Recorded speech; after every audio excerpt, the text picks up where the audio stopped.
ఉపాధ్యాయులను నియామకం చేసి ఎక్కడ ప్రభుత్వ పాఠశాలలో పిల్లోడు కలుతాన్నా అక్కడ ఉపాధ్యాయుడు కొరత చేరువలో ఉండే విధంగా చేస్తున్న ప్రయత్నంలో ఈ రోజు నుంచి మరి విద్యకు సంబంధించిన అంశం రాష్ట్ర వ్యాప్తంగా కూడా వివిధ పాఠశాలలో వివిధ కళాశాలలో మరి వివిధ యూనివర్సిటీలకు సంబంధించిన అంశం విషయంలో పెద్ద ఎత్తున తీసుకెళ్లే ఒక కార్యాచరణ ఈరోజు ముఖ్యమంత్రి గారి చేతుల మీదుగా మొదలు పెట్టాల తరుణంలో ఇక్కడ సిచ్యువేషన్ అద్భుతమైన ఒక సానుకూల భావనకి ప్రతిబింబం ఆలోచిస్తారు. ఒక పాజిటివ్ స్పిరిట్ వాటించి ముందుకు సాగేందుకు సిద్ధంగా ఉన్న విద్యార్థిని హైదరాబాద్ నగరం నుంచి ప్రాతినిధ్యం వహిస్తున్న భారత క్రికెట్ మాజీ కెప్టెన్ సహచార మంత్రివర్గ సభ్యులు మహమ్మద్ అజారుద్దీన్ గారిని, రాష్ట్ర రెవెన్యూ శాఖ మంత్రివర్యులు మిత్రుడు పొంగులేటి శ్రీనివాస్ రెడ్డి గారిని కార్యక్రమాన్ని ఈ రోజు మనం ప్రారంభించుకుంటున్నందుకు నేను చాలా సంతోషిస్తున్నా.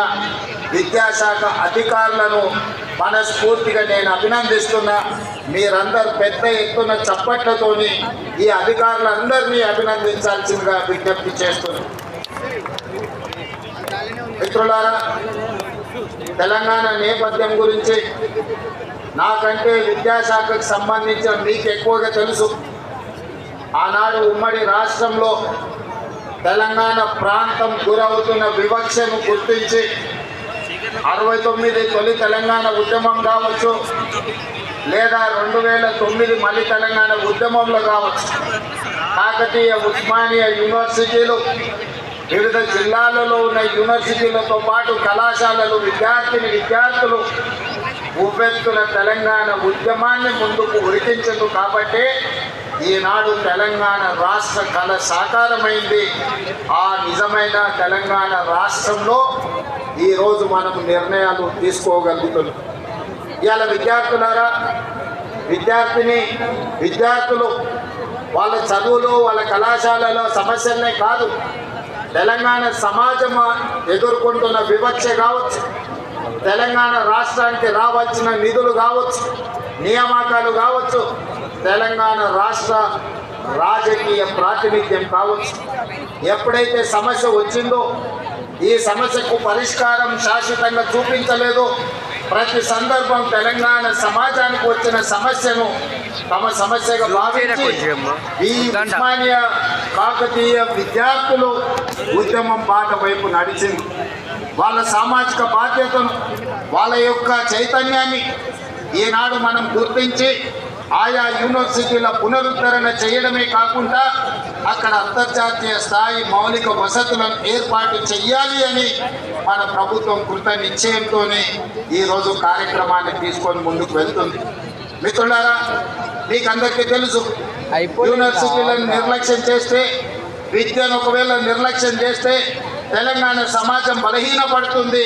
ప్రపంచ దేశాల ముందు మనము ఆర్థికంగా, సామాజికంగా వెనుకబాటుతనానికి లోనయ్యి చివరికి మనము అచేతనావస్థకి చేరుకునే పరిస్థితులు ఉన్నాయి.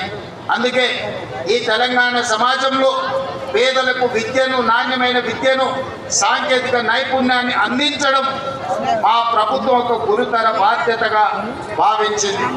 డిసెంబర్ 7, 2023 నాడు ఇదే వేదిక మీద నుంచి ప్రజాపాలన ప్రభుత్వాన్ని ఏర్పాటు చేసి ప్రమాణము తీసుకొని తెలంగాణ ప్రాంతంలో ఉండే మారుమూల ప్రాంతాలు, తండాలలో, గూడెలలో, మారుమూల పల్లెల్లో ఉండే నిరుపేదలకు, ఆదివాసులకు, దళితులకు, గిరిజనులకు, బలహీన వర్గాలకు, మైనారిటీలకు, మహిళలకు ఒక విద్యను అందించాలి.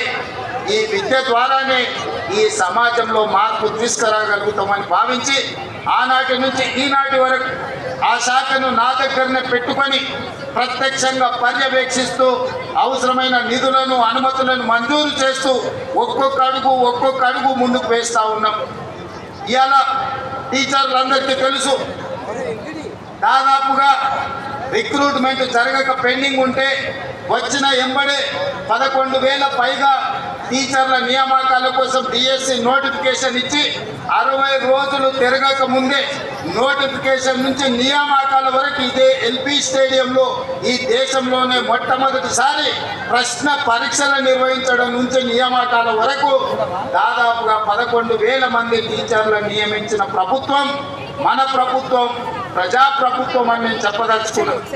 దాదాపుగా 20 సంవత్సరాలు మీకు ప్రమోషన్లు లేవు. ప్రమోషన్లు లేని టీచర్లు తమ జీవితంలో ఇక ఇదే హోదాలో, ఏ హోదాలో అయితే ప్రభుత్వం ఉద్యోగంలో చేరినరో రిటైర్మెంట్ కూడా అదే హోదాలో జరుగుతామని నిరాశకు లోనైతున్న సందర్భంలో 22,000 మంది టీచర్లకు ప్రమోషన్లు ఇవ్వడం ద్వారా ఈ ప్రభుత్వం మీకు అండగా నిలబడుతుంది, మీ సమస్యల్ని పరిష్కరిస్తుంది అని చెప్పి 22,000 మంది టీచర్లకు ప్రమోషన్లు ఇవ్వడం జరిగింది. ఇదే కాదు, మీ బదిలీలు ఒక జటిలం. టీచర్లను ముట్టుకోవాలంటే అగ్గిని ముట్టుకున్నట్టే అని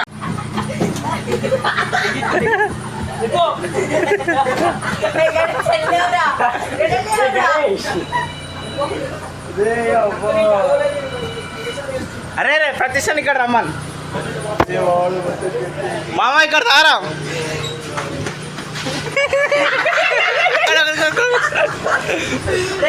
అరే ఇంకోటి ఇంకోటి ఇంకోటి ఇంకోటి ఇంకోటి ఇంకోటి రా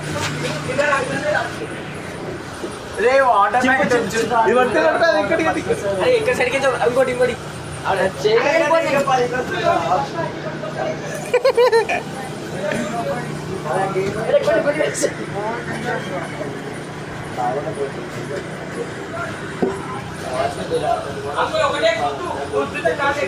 రే రే ప్రత్యక్ష करदा करदा